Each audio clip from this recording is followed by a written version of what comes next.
यशोधर बाबू अपने गांव के पुश्तैनी घर के बारे में चर्चा करते हुए कहते हैं, गांव का पुश्तैनी घर टूट फूट चुका है और उस पर इतने लोगों का हक है कि वहां जाकर बसना, मरम्मत की जिम्मेदारी ओढ़ना और बेकार के झगड़े मोल लेना होगा। इस बात को यशोधर जी अच्छी तरह समझते हैं। बच्चे बहस में जब यह तर्क दोहराते हैं तब उनसे कोई जवाब देते नहीं बनता। उन्होंने हमेशा यही कल्पना की थी और आज भी करते हैं कि उनका कोई लड़का रिटायर होने से पहले सरकारी नौकरी में आ जाएगा और क्वार्टर उनके पास, परिवार के पास बना रह सकेगा। अब भी पत्नी द्वारा भविष्य का प्रश्न उठाए जाने पर यशोधर बाबू इस संभावना को रेखांकित कर देते हैं। जब पत्नी कहती है अगर ऐसा नहीं हुआ तो आदमी को तो हर तरह से सोचना चाहिए, तब यशोधर बाबू टिप्पणी करते हैं कि सब तरह से सोचने वाले हमारी बिरादरी के नहीं होते, उसमें तो एक ही तरह के सोचने वाले होते हैं। कहते हैं और कहकर लगभग नकली हंसी हंसते हैं। बच्चों, इस पैराग्राफ में यशोधर बाबू कहीं न कहीं अपने स्वयं के विचार को आधारहीन मानते हैं, परंतु उसको स्वीकार नहीं कर पाते हैं। यशोधर बाबू की पत्नी और उनके बच्चे जो हैं वो अपने जीवन में जिसको हम कहेंगे कि वास्तविकता को साथ लेकर के चलने वाले, या जिसको हम कहते हैं कि प्रैक्टिकल हैं, परंतु यशोधर बाबू स्वयं एक सैद्धांतिक जीवन का एक ताना बाना अपने आसपास बुने हुए हैं और उन सिद्धांतों को वो छोड़ना नहीं चाहते हैं। कहीं न कहीं हृदय के किसी कोने में उनको ये आभास है कि वो जो सोच रहे हैं वो गलत है, पत्नी और बच्चे जो कह रहे हैं वो सही है, क्योंकि वही वास्तविकता के धरातल पर आकर के सोच रहे हैं। परंतु इस बात को वो अपने परिवार के समक्ष स्वीकार नहीं कर पाते और अपने जो रूढ़िवादी सिद्धांत का तात्पर्य बच्चों, अपने जो पुराने विचार हैं उन विचारों में अपने आप को इतना अधिक संलग्न किए हुए हैं, इतना अपने अधिक जकड़े हुए हैं कि उनको वो छोड़ नहीं पाते हैं। आगे कहते हैं, जितना ही इस लोक की जिंदगी यशोधर बाबू को यह नकली हंसी हंसने के लिए बाध्य कर रही है, उतना ही वह परलोक के बारे में उत्साही होने का यत्न कर रहे हैं। तो उन्होंने बिड़ला मंदिर की ओर तेज कदम बढ़ाए, लक्ष्मी नारायण के आगे हाथ जोड़े। अब असीक का फूल मतलब भगवान के चरणों में से जो आशीर्वाद स्वरूप जो फूल चढ़ाए जाते हैं, उसको आशीर्वाद स्वरूप जब भक्तों को दिया जाता है तो आशीष मतलब आशीर्वाद के फूल चुटिया में खोसा और पीछे से उस प्रांगण में जा पहुंचे जहां पर महात्मा जी गीता पर प्रवचन कर रहे थे। यानी ऑफिस से निकलने के बाद अपने यशोधर बाबू के अंतर मन में या मानस पटल पर ये एक तरह से अपने स्वयं से ही वो तर्क करते हैं और स्वयं से ही प्रश्न करते हैं और स्वयं ही उत्तर देते हैं और भगवान के मंदिर में जाते हैं वह, परंतु ईश्वर के समक्ष भी उनके अंदर स्वयं के विचार ही उनके अंदर घूमते रहते हैं। अफसोस आज प्रवचन सुनने में यशोधर जी का मन खास लगा नहीं। सच तो यह है कि वह भीतर से बहुत ज़्यादा धार्मिक अथवा कर्मकांडी है नहीं। हाँ, इस संबंध में अपने मर्यादा पुरुष किशनदा द्वारा स्थापित मानक हमेशा उनके सामने रहे हैं। जैसे जैसे उम्र बढ़ रही है वैसे वैसे वह भी किशनदा की तरह रोज मंदिर जाते हैं, संध्या पूजा करते हैं और गीता प्रेस गोरखपुर की किताबें पढ़ने का यत्न करने लगे हैं। अगर कभी उनका मन शिकायत करता है कि इस सब में लग नहीं पा रहा हूँ, तब उससे कहते हैं कि भाई लगना चाहिए। अब तो माया मोह के साथ साथ भगवत भजन को भी कुछ स्थान देना होगा कि नहीं। नई पीढ़ी को देकर राजपाट, तुम लग जाओ बाट बन प्रदेश की।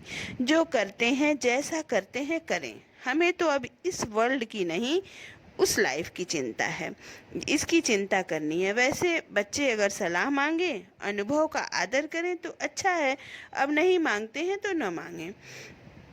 यशोधर बाबू ईश्वर के भगवान के मंदिर में बैठ करके इस तरह के विचार उनके मन में चले आ रहे हैं। वैसे तो उनका बहुत अधिक पूजा पाठ या धार्मिक कर्म कांड करने में विश्वास नहीं है, परंतु वो अपने अब बच्चों जैसे परिवार में वानप्रस्थ जीवन की भूमिका होती है, यशोधर बाबू उस भूमिका को निर्वाह करने के प्रति अग्रसर हो रहे हैं। वे कहते हैं कि बच्चे यदि सलाह मांगते हैं तो उन्हें सलाह देना चाहिए, अन्यथा अपने एक आध्यात्मिक संसार की ओर अपने आप को मोड़ना चाहिए, क्योंकि अब हमें ये जो भौतिक संसार है इसका जीवन जितना जीना था हमने जी लिया। अब हमें ईश्वर की या परमात्मा की ओर ध्यान देना चाहिए और अब हमें अपने आगे के जीवन को ईश्वर की ओर प्रवृत्त करना चाहिए, ईश्वर की ओर उन्मुख करना चाहिए।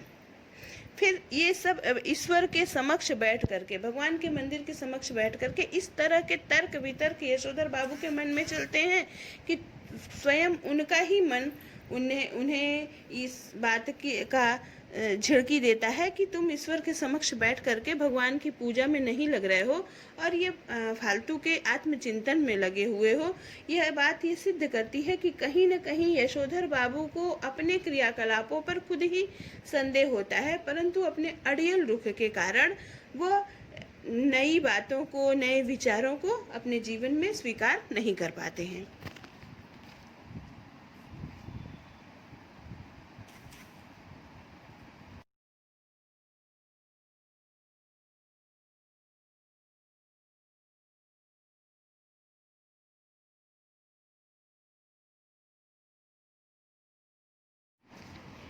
सुनने लगे, मगर व्याख्या में जनार्दन शब्द जो सुनाई पड़ा तो उन्हें अपने जीजा जनार्दन जोशी की याद हो आई। परसों ही कार्ड आया था कि उनकी तबीयत खराब है। यशोधर बाबू सोचने लगे कि जीजा जी का हाल चाल पूछने अहमदाबाद जाना ही होगा। ऐसा सोचते ही उन्हें यह भी ख्याल आया कि यह प्रस्ताव उनकी पत्नी और बच्चों को पसंद नहीं आएगा। सारा संयुक्त परिवार बिखर गया है। पत्नी और बच्चों की धारणा है कि इस बिखरे परिवार के प्रति यशोधर जी का एक तरफा लगाव आर्थिक दृष्टि से सर्वथा मूर्खतापूर्ण है। यशोधर जी खुशी गम के हर मौके पर रिश्तेदारों के यहाँ जाना जरूरी समझते हैं। वह चाहते हैं कि बच्चे भी पारिवारिकता के प्रति उत्साही हों। बच्चे क्रुद्ध ही होते हैं। अभी उस दिन तो हद हो गई जब कमाऊ बेटे ने यह कह दिया कि आपको बुआ को भेजने के लिए पैसे मैं तो नहीं दूंगा। यशोधर बाबू को कहना पड़ा कि अभी तुम्हारे बब्बा की इतनी साख है कि 100 रुपए उधार ले सकें। उपरोक्त पैराग्राफ में बच्चों यशोधर बाबू के का अपने परिवार के प्रति, अपने रिश्तेदारों के प्रति लगाव प्रदर्शित होता है और उनके बच्चों का आधुनिक होना दिखाया गया है और गरीब रिश्तेदारों की उपेक्षा। बच्चों आज ये सामान्य हम अब समाज में देखने को मिलता है कि जो परिवार विकसित हो गया है या थोड़ा पद प्रतिष्ठा मान सम्मान अर्जित कर लिया है, वह अपने निकट से निकट गरीब रिश्तेदारों की उपेक्षा करता है और यशोधर बाबू के बच्चे इसी श्रेणी में आते हैं। इसलिए यशोधर बाबू से उनका विरोधाभास होता है। आगे आने वाली आज के आधुनिक समाज की यह एक न्यूनता है। बच्चों आज के वर्तमान समाज में जो आज की युवा पीढ़ी है वह बस आत्म केंद्रित होती जा रही है। वह संपूर्ण सुख सुविधाओं या धन को बस केवल अपने ऊपर खर्च करना चाहती है। वो अपने परिवार के अन्य सदस्यों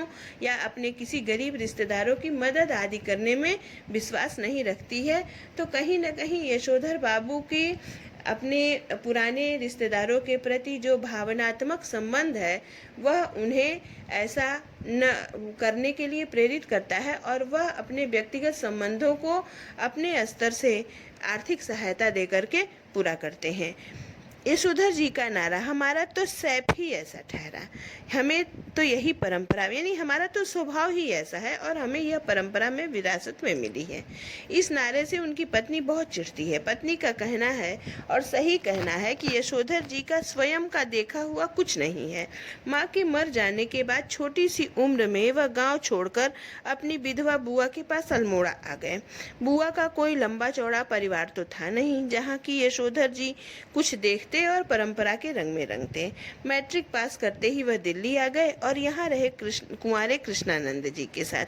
कुंवारे की गृहस्थी में देखने को होता ही क्या है। पत्नी आग्रह पूर्वक कहती कि कुछ नहीं, तुम अपने उन किसनदा के मुंह से सुनी सुनाई बातों को ही आंखों देखी यादें बना डालते हो। किसनदा को जो भी मालूम था वह उनके पुराने गवई लोगों से सीखा हुआ था। दिल्ली आकर उन्होंने घर परिवार तो बसाया नहीं कि जान पाते कि कौन से रिवाज निभ सकते हैं और कौन से नहीं। पत्नी का कहना है कि किसनदा तो थे ही जन्म के बूढ़े। तुम्हें क्या सुर लगा जो उनका बुढ़ापा ओढ़ने लगे? तुम शुरू से तो ऐसे नहीं थे। शादी के बाद मैंने तुम्हें क्या नहीं देख रखा है। हफ्ते में 2-2 सिनेमा देखते थे, गजल गाते थे, गजल हुई और सहगल के गाने। यहाँ पर यशोधर बाबू की पत्नी यशोधर बाबू के स्वभाव की विवेचना करती हैं और कहती हैं कि यशोधर बाबू ने जो कुछ भी सीखा है वह उनके उस कृष्णानंद के द्वारा सीखा है, और वह चूंकि कुंवारे थे इसलिए उन्हें उन सारे नियमों का व्यवहारिक ज्ञान नहीं था। उन्हें यह नहीं ज्ञात था कि वो जिन नियमों को, परंपराओं को स्वीकार कर रहे हैं, उन परंपराओं को व्यक्तिगत जीवन में निभाना कितना कठिन कार्य है।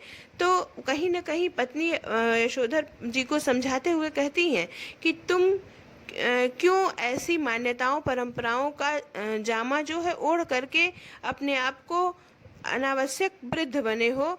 तुम प्रारंभिक दिनों में तो ऐसे नहीं थे। उनके युवावस्था के दिनों का स्मरण कराते हुए कहती हैं कि तुम्हें कोई अनावश्यक बुढ़ापा ओढ़ने की ज़रूरत नहीं है। तुम जीवन में आने वाले सुखद क्षणों को अनुभव करना चाहिए, प्रसन्नतापूर्वक जीवन यापन करना चाहिए। और बहुत से नियम एवं सिद्धांत इस प्रकार के हैं जो हम चाह करके भी नहीं निर्वाह कर सकते। पारिवारिक जीवन में निर्वाह में कठिनाइयाँ आती, तो इस प्रकार बच्चों पूरी कहानी को जब इस प्रकार हम पढ़ते हैं तो पता चलता है कि यशोधर बाबू का व्यक्तित्व सैद्धांतिक दृष्टिकोण था, तो वहीं उनकी पत्नी का दृष्टिकोण जो है वो व्यवहारिक था।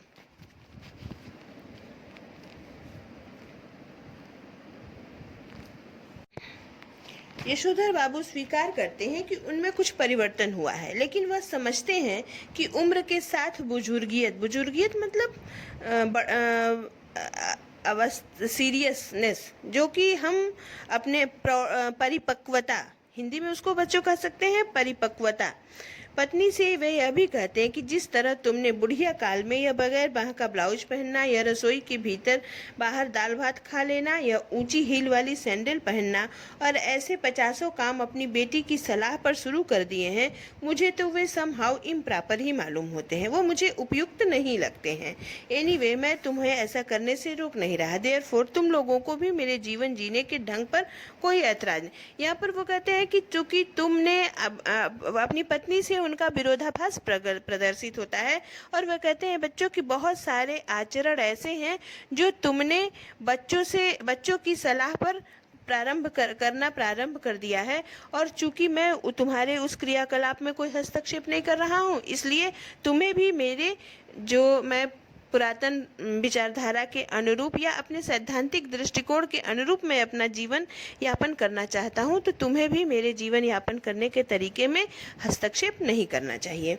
यशोधर बाबू को धार्मिक प्रवचन सुनते ही अपना पारिवारिक चिंतन में ध्यान डूबा रहना अच्छा नहीं लगा। यानी उन्हें भगवान के सामने बैठे हुए उनके मानस पटल पर ये सब तर्क वितर्क चल रहे थे। यानी कहीं न कहीं उनका हृदय इस बात का दोषी उन्हें बता रहा था कि तुम भगवान के सम्मुख बैठ करके भी भगवान में आसक्त नहीं हो। सुबह शाम संध्या करने के बाद जब वह थोड़ा ध्यान लगाने की कोशिश करते, तब भी मन किसी परम सत्ता में नहीं, इसी परिवार में लीन होता। यशोधर जी चाहते थे कि ध्यान लगाने की सही विधि सीखें, और साथ ही वह अपने से भी कहते हैं कि परहैप्स ऐसी चीज़ें के लिए रिटायर होने के बाद का समय ही प्रॉपर ठहरा। वानप्रस्थ के लिए प्रेस्क्राइब्ड ठहरी ये चीज़ें। वानप्रस्थ के लिए यशोधर बाबू का अपने पुश्तैनी गांव जाने का इरादा है रिटायर होकर, far from the madding crowd, यानी दूर भीड़ भाड़ से दूर रिटायरमेंट के बाद वह गांव जाकर के ईश्वर की आराधना करना चाहते हैं। इस तरह की तमाम बातें यशोधर बाबू पैदाइशी बुजुर्गवार किशनदा के शब्दों में और उनके ही लहजे में कहा करते थे और कहकर उनकी ही तरह की वह झेपी सी लगभग नकली सी हंसी हंसते थे। जब तक किशनदा दिल्ली में रहे यशोधर बाबू नित्य नियम से हर दूसरी शाम उनके दरबार में हाजिरी लगाने पहुंचते रहते। स्वयं किशनदा हर सुबह सैर से लौटते हुए अपने इस मानस पुत्र के क्वार्टर में झांकना और हेल्दी वेल्दी एंड वाइज बन रहा है न भाऊ, ऐसा कहना कभी नहीं भूले। जब यशोधर बाबू दिल्ली आए थे तब उनकी सुबह थोड़ी देर से उठने की आदत थी।